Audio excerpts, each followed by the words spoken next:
তুমি যদি এমটিএস 2025 এক্সামের প্রিপারেশান নিচ্ছ তাহলে এই ভিডিওটা সম্পূর্ণ তোমার জন্য। আজকের এই ভিডিওর মেন এজেন্ডা হচ্ছে স্ট্যাটিক জিকে এবং কারেন্ট অ্যাফেয়ার্স। এমটিএস এক্সামে আমাদের জেনারেল নলেজ আসে, সেই জেনারেল নলেজ থেকে 25টা কোশ্চেন আসে। প্রত্যেকটা কোশ্চেনের মান থেকে 3, টোটাল আসে 75। এবার এই 25টা কোশ্চেনের মধ্যে এবার এই জেনারেল নলেজকে 3টে ক্যাটাগরিতে ভাগ করা হচ্ছে। প্রথম ক্যাটাগরি হচ্ছে general study, static GK, current affairs. এই 3টে টপিক মিলিয়ে তৈরি হয় জেনারেল নলেজ। এবং সেই জেনারেল নলেজের এই যে জেনারেল স্টাডি, এই জেনারেল স্টাডি থেকে আসে 11টা কোশ্চেন। 25টা কোশ্চেনের মধ্যে জেনারেল স্টাডি থেকে আসে 11টা কোশ্চেন, স্ট্যাটিক জিকে থেকে আসে 9 থেকে 10টা কোশ্চেন এবং কারেন্ট অ্যাফেয়ার্স থেকে আসে 4টে কোশ্চেন। এবার জেনারেল স্টাডি সম্পর্কে, জেনারেল স্টাডির যে syllabus, most important topic, books, mock test, সমস্ত কিছু আগের একটা ভিডিওতে সম্পূর্ণ কিছু আলোচনা করা হয়েছে। আর আজকের এই সেকেন্ড পার্টে আলোচনা করা হবে স্ট্যাটিক জিকে সম্পর্কে এবং কারেন্ট অ্যাফেয়ার্স সম্পর্কে। যারা ওই আগের ভিডিওটা দেখোনি তারা কমেন্ট সেকশনে একটা লিঙ্ক আছে, ওখানে গিয়ে তোমরা ভিডিওটা দেখে নাও। আর আজকের যে মেন এজেন্ডা সেটা হচ্ছে স্ট্যাটিক জিকে এবং কারেন্ট অ্যাফেয়ার্সকে নিয়ে কী কী জানবো, এখানে সিলেবাস সম্পর্কে জানবো। এবং সিলেবাসে যা কিছু থাকে সব কিছু আসে না, কিছু কিছু সিলেক্টিভ পোর্শন আসে। সেই selective portion most important trending topic সেগুলো সম্পর্কে দেখব। আর তাদের যে বুকস, তাদের যে পিডিএফ, সেগুলো সম্পর্কেও জানবো। তো লেটস স্টার্ট। সবারই প্রথম most important trending topic of static GK. এগুলো মোস্ট ইম্পর্টেন্ট ট্রেন্ডিং টপিক তো জানবই, তার আগে স্ট্যাটিক জিকের যে সিলেবাস সেটা সর্বপ্রথম জানা দরকার। তো দেখে নেব যে স্ট্যাটিক জিকের যে সমগ্র সিলেবাস কী কী আসতে পারে সেই সিলেবাসের মধ্যে, সেটা একবার দেখা যাক। এগুলো হচ্ছে স্ট্যাটিক জিকের সিলেবাস। ইন্ডিয়ান ফোক ড্যান্স এবং ক্লাসিক্যাল ড্যান্স অ্যান্ড আর্টিস্ট থেকে আসে, মিউজিক্যাল ইনস্ট্রুমেন্ট থেকে আসে, famous festival fairs of India থেকে আসে, ইম্পর্টেন্ট টেম্পলস, ইন্ডিয়ান ড্রেস, ঘরানা of Hindustani music, important folk arts of India, important central government scheme, মানে যে সমস্ত স্কিমগুলো আছে সেগুলো। তারপরে national park, bird sanctuary, tiger reserve, Ramsar site, biosphere reserve of India, এগুলো থেকে আসে। Important days and weeks, important books and authors, neighbouring countries of India, প্রতিবেশী রাষ্ট্র। তারপরে games, countries, states and their national symbols. তারপরে national state bird animal, Indian cities, bank of rivers, মানে নদীর তীরবর্তী যে শহরগুলো আছে সেগুলো, UNESCO heritage site, India world tourist place, important mountain plate, এগুলো। তারপরে important research institute of India, আমাদের ভারতের যে গবেষণা কেন্দ্র আছে, যেমন কৃষিজ বিভিন্ন রকমের আছে সেগুলো। তারপরে ফেমাস সিটিজ অ্যান্ড দেয়ার নিকনেমস, এগুলো সিলেবাস, এগুলো স্ট্যাটিক জিকের সিলেবাস। মোস্ট ট্রেন্ডিং টপিকগুলো নেক্সট পার্টে আসছে। এগুলো হচ্ছে স্ট্যাটিক জিকের সিলেবাস। একেবারে ছোট ছোট টপিক ধরে ধরে, সাব টপিক ধরে ধরে এখানে সমস্ত কিছু দেওয়া আছে। এগুলো হচ্ছে সিলেবাস। সিলেবাসের পরে মোস্ট ইম্পর্টেন্ট ট্রেন্ডিং টপিক, যে সিলেক্টিভ পোর্শন থেকে বারংবার কোশ্চেন আসে এমটিএসে, সেগুলো জানবো। তো সর্বপ্রথম আগে সিলেবাসটা দেখে নিই। Important currencies and capital of countries, তারপরে ইন্ডিয়াজ ফেমাস সমাধি স্থল, important scientific names, famous ports, waterways, airport and airlines, railway station, zone, tunnel, national highways of India. তারপরে famous monuments of world, important art and culture organisation of India, important power plant. তারপরে president, prime minister, intelligence news agencies of India, আমাদের যতগুলো agency আছে, CBI, ID, এই সমস্ত কিছু। তারপরে important articles, famous industries, নবরত্ন, Maharatna companies, এরকম ধরনের। তারপরে জিআই ট্যাক্স মোস্ট ইম্পর্টেন্ট আসে এখান থেকে। তারপরে চেঞ্জড নেম, যেমন আগে কলকাতার নাম ছিল ক্যালকাটা, বেঙ্গালুরু, এখন তার নাম, আগে নাম ছিল ব্যাঙ্গালোর। তো এই যে চেঞ্জড নেম, সেখান থেকে আসে। Important committees in India, important revolution, শিল্প বিপ্লব থেকে শুরু করে সাদা বিপ্লব, যে সমস্ত জিনিসগুলো আছে। তারপরে important invention and their inventors, কে কোন যে নতুন জিনিস আবিষ্কার করলো সেগুলো। তারপরে famous political parties and their symbols, Indian famous religious, social and national movement, যে আন্দোলনগুলো হয়েছিল সেগুলো। তারপরে mineral resources, first in world, largest smallest in India, তারপরে সেন্সাস জনগণনা, স্টার দিয়ে রাখবে, এখান থেকে খুব আসে। তারপরে Indian space defence programme equipment, তারপরে the capital of states and their establishment day, কোন দিন কোন রাজ্য প্রতিষ্ঠা হয়েছিল সেগুলো, the high court of India, India's viceroys and their function, তারপরে আমাদের যে ফান্ডামেন্টাল ইউনিটস আছে সেগুলো, এগুলো হচ্ছে সব স্ট্র্যাটেজিকের syllabus. Official language of Indian state, the mausoleums, তারপরে the famous medical inventions, the branches of science, important rebellions, social reform act, oath and resignation of office, তারপরে important international awards, famous international organisation and their headquarter থেকে মাঝে মাঝে দেয়। তারপরে foreign travellers in India, famous gardens of India, famous museum in India, তারপরে Indian states থেকে মানে কোন স্টেটে কি আছে, কোন স্টেটে গুরুত্বপূর্ণ যে জিনিসগুলো আছে সেগুলো। তো এগুলো হচ্ছে স্ট্যাটিক জিকের সমগ্র সিলেবাস। এবারে স্ট্যাটিক জিকে থেকে এই যে সিলেবাসগুলো আছে সব কোশ্চেন দেয় না, এর মধ্যে ছটা এমন ইম্পর্টেন্ট সিলেক্টিভ পোর্শন আছে যেখান থেকে বারংবার কোশ্চেন এসএসসি সিজিএল হোক, সিএইচএসএল হোক বা এমটিএস হোক, বারংবার এখান থেকে কোশ্চেন রিপিট হয়েছে। তো এবার আমরা জানবো সেই 6টা ট্রেন্ডিং টপিক যেখান থেকে বারংবার এমটিএসে কোশ্চেন আসে। দেখো, মোস্ট ইম্পর্টেন্ট ট্রেন্ডিং টপিক কিসের? স্ট্যাটিক জিকের। দেখো, আমরা এতক্ষণ ধরে যে সিলেবাসটা দেখলাম, আমরা স্ট্যাটিক জিকের সিলেবাস দেখলাম। সেই স্ট্যাটিক জিকের এতগুলো সিলেবাস দেখে অনেকেই ইতিমধ্যে ঘাবড়ে গিয়েছো যে এত কিছু পড়তে হবে। না, এত কিছু পড়ার দরকার নেই। এগুলো সিজিএল, সিএইচএসএল, এমটিএসের সাপেক্ষে একটা বই, সেখানে সমস্ত কিছু সিলেবাস দেওয়া ছিল। এবার আমরা যেহেতু এমটিএসের প্রিপারেশন নিচ্ছি 10th লেভেল, এবং এখানে কিছু সিলেক্টিভ পোর্শন থাকে, আগের দিনের ভিডিওতেও বলেছিলাম কিছু সিলেক্টিভ পোর্শন থাকে যেখান থেকে বারংবার কোশ্চেন আসে।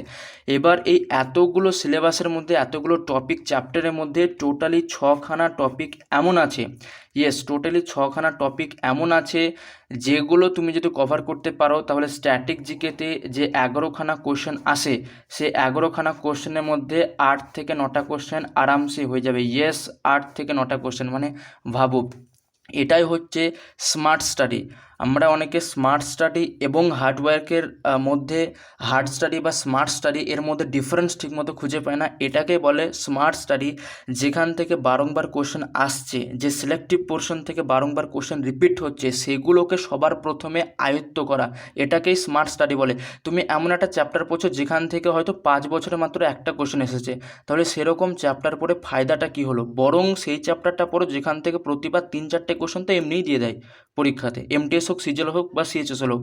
তো সেই 6টা ইম্পর্টেন্ট টপিকগুলোকে সর্বপ্রথম কভার করতে হবে।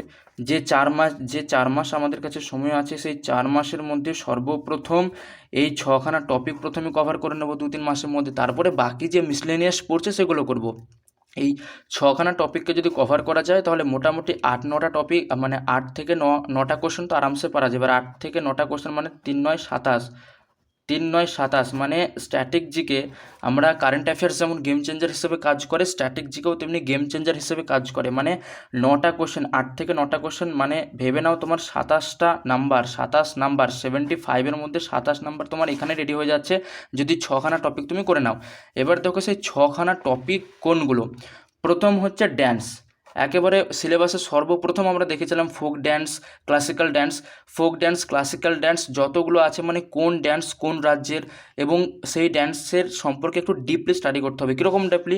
মানে সেই ড্যান্সের মধ্যে কোন ড্রেস পরা হচ্ছে, কটা মুখোশ পরা হচ্ছে, কোন ধরনের মুখোশ পরা হচ্ছে সেগুলো।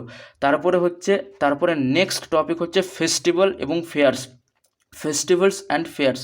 দেখো, শুধু পড়ে গেলে হবে না যে কোন ফেস্টিভ্যাল কোন রাজ্যের, কোন ফেয়ার কোন রাজ্যের, সেটা পড়লে হবে না। একটু ডিপ কোশ্চেন, একটু ডিপলি স্টাডি করতে হবে। একটা ফ্যাক্ট বলছি, 2022 পর্যন্ত এসেছিলো যে সাকেবা ফেস্টিভ্যাল কোন রাজ্যে অনুষ্ঠিত হয়, এই ধরনের কোশ্চেন 2022 পর্যন্ত এসেছিলো। আসতো যে সাকেবা ফেস্টিভ্যাল কোন রাজ্যের, ভাওয়াই ফেস্টিভ্যাল কোন রাজ্যের, কুম্ভ ফেয়ার কোন রাজ্যের, এরকম এসেছিলো। কিন্তু 2023-এর পর থেকে ট্রেন্ডিংয়ে একটু চেঞ্জেস আসলো। কীরকম চেঞ্জেস? যেহেতু কম্পিটিশান দিন দিন বাড়ছে, সেই জন্য এবার স্ট্যাটিক জিকেকেও তো গেম চেঞ্জার হিসেবে করতে হবে, সেই জন্য কঠিন করছে। কীরকম কঠিন? 2023-এর পর থেকে এখনও পর্যন্ত জিজ্ঞাসা করা মানে এসেছে যে কুম্ভ ফেয়ার কোন রাজ্যে কোন তিথিতে অনুষ্ঠিত হতো। মানে 2022-এর আগে অবধি আসতো যে কোন ফেয়ার বা কোন ফেস্টিভ্যাল কোন রাজ্যে অনুষ্ঠিত হতো, কিন্তু 2023-এর পর থেকে দেখা গিয়েছে কোন ফেয়ার বা কোন ফেস্টিভ্যাল কোন রাজ্যে হয় এবং কোন তিথিতে অনুষ্ঠিত হয়, কোন তিথিতে, কোন তিথিতে অনুষ্ঠিত হয়।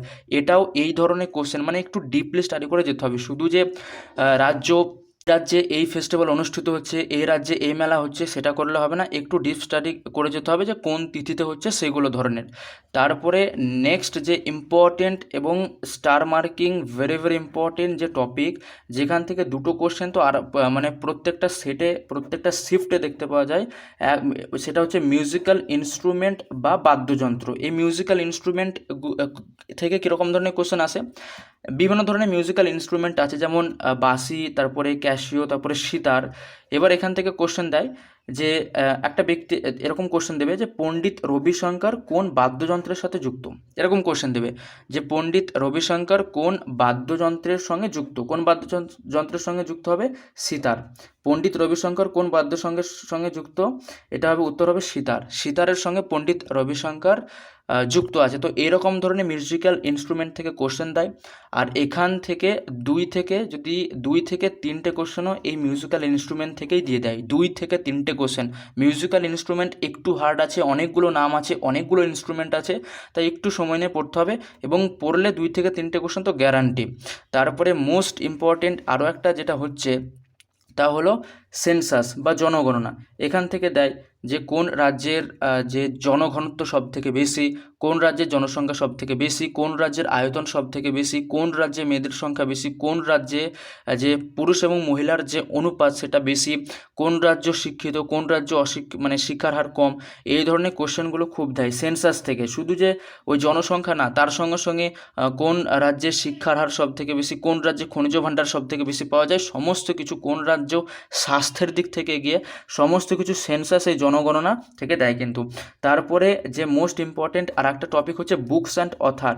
এখান থেকে দুটো কোশ্চেন তো আসেই, যদি না আসে একটা কোশ্চেন, এক থেকে মাঝে মাঝে 3টে কোশ্চেনও কিন্তু চলে যায় এখান থেকে। দুটো কোশ্চেন তো আরামসে চলে আসে বুকস অ্যান্ড অথার্স থেকে। কীরকম কোশ্চেন আসে? যে উইংস অফ ফায়ার যে বই, সেটা কার লেখা? সেটা হচ্ছে এপিজে আব্দুল কালামের লেখা। শুধু যে রিসেন্ট ব্যক্তিদের আসে তা কিন্তু নয়, ইতিহাসের অনেক ব্যক্তি আছে, যেমন কৌটিল্য লেখা বইয়ের নাম কি, সেগুলো সেইগুলো কৌটিল্যের লেখা বই, সেখান থেকেও দেয়। এবার তারপরে হচ্ছে ইম্পর্টেন্ট ডেজ কি, যেমন ইন্ডিয়ান ইউথ ডে কোন দিনে পালন করা হয়? 12ই জানুয়ারিতে। বা এরকমও ঘুরিয়ে কোশ্চেন দেয় যে ইন্ডিয়ান ইউথ ডে কার জন্মদিনে পালন করা হয়? স্বামী বিবেকানন্দের জন্মদিনে। তো এই ছিল আমাদের 6টা ইম্পর্টেন্ট টপিক। একটু আগে যে এতগুলো সিলেবাস বললাম, সেই সিলেবাসের মধ্যে এই 6টা টপিককে যদি কভার করা যায় 4 মাসের মধ্যে, 2-3 মাসের মধ্যে, তাহলে মোটামুটি তোমার এমটিএসে একটা সিট তো পাক্কা। দেখো বন্ধুগণ, এই 6টা টপিক যদি কভার করতে পারো, আর আমার বিশ্বাস এই 6খানা টপিক 4 মাসের মধ্যে তোমাদের 2 মাসে কভার হয়ে যাবে। কারণ আছে অনেক কিছুই আছে, কিন্তু এই 4খানা টপিক তোমাদের 2 মাসেই কভার হয়ে যাবে, এবং 2 মাস সময় লাগবে, খুব বেশি হলে 2 মাস সময় লাগবে এই 6খানা স্ট্র্যাটেজিকে কমপ্লিট করতে। এবার এটা যদি কমপ্লিট করতে পারো, তাহলে যে 11টা কোশ্চেন, যে 10 থেকে 11টা কোশ্চেন 25টার মধ্যে যে 10 থেকে 11টা কোশ্চেন স্ট্যাটিক জিকে থেকে আসে, সেই 11টা কোশ্চেনের মধ্যে 9 থেকে 10টা কোশ্চেন তো আরামসে হয়ে যাবে। এবার ভাবো যে 9টাও যদি কোশ্চেন আসে, আর এই 6টা টপিক যদি ভালোভাবে করে যাও, তাহলে 3 9 27 থেকে 3 10 30, মানে 75-এর মধ্যে তোমার 27 থেকে 30টা কোশ্চেন স্ট্যাটিক জিকে থেকে পেয়ে যাচ্ছ, যদি এই 6খানা টপিক তোমরা কভার করতে পারো। তাহলে ভাবো, এটাকে স্মার্ট স্টাডি বলে না হার্ডওয়ার্ক বলে? এটাকেই তো স্মার্ট স্টাডি বলে। আর এটাই অনেকে কিন্তু মিস করে যায়, আমাদের ওয়েস্ট বেঙ্গলের অনেক ক্যান্ডিডেট এটাই মিস করে যায়। কোনগুলো করে? মনে করে যে এই ইম্পর্টেন্ট টপিকগুলো তো আমার কাছে রাখা আছেই, এই ইম্পর্টেন্ট টপিকগুলোকে আমরা পরে কভার করব, সবার আগে যে জিনিসগুলো কম আসে আগে সেগুলোকে করি, তারপরে ইম্পর্টেন্ট জিনিসটাকে করে তো নেবই, এবার তারপরে সে প্রিপারেশান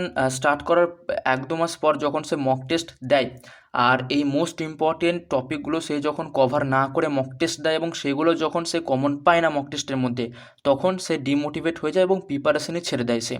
তো সবার আগে যে জিনিসটা আসছে যে 6টা জিনিস বললাম, যে 6টা জিনিস, এক হচ্ছে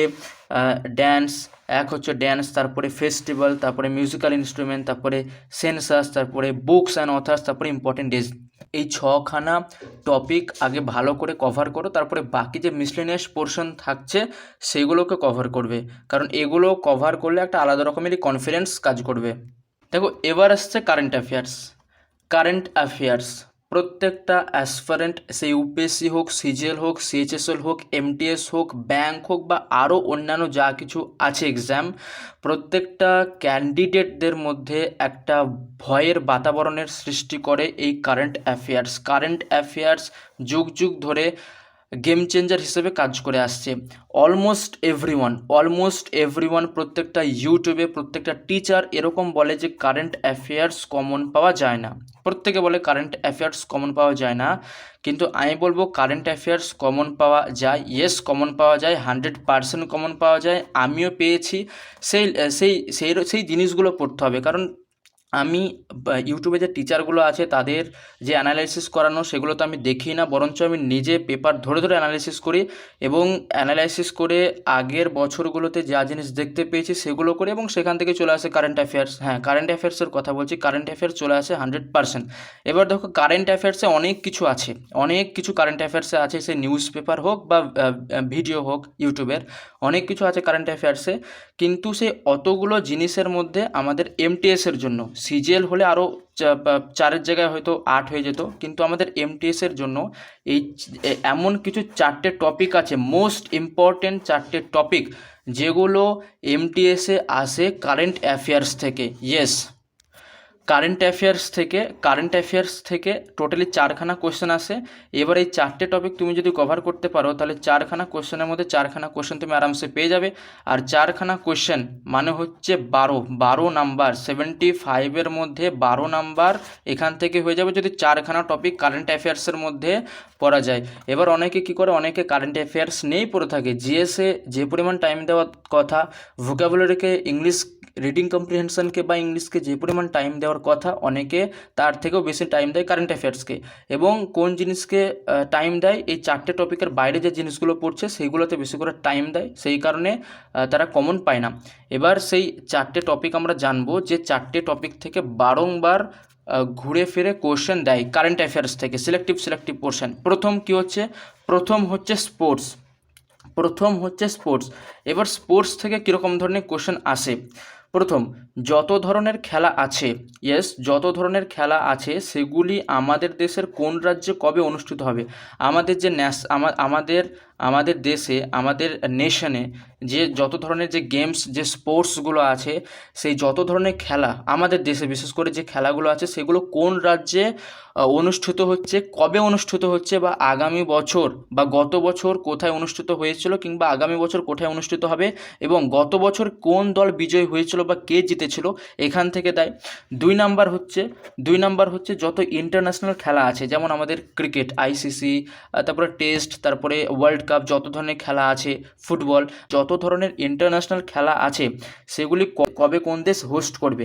এরকমও দেয় যে গত বছর ওয়ার্ল্ড কাপ কোন দেশ হোস্ট করেছিল, কোন দেশে অনুষ্ঠিত হয়েছিল, বা আগামী বছর যে ওয়ার্ল্ড কাপ হবে সেটা কোন দেশ অনুষ্ঠিত করবে, কোন দেশ আয়োজন করবে, ঠিক সেরকমভাবে আসে। এরপরে আসে ট্রেন্ডিং স্পোর্টসের সাথে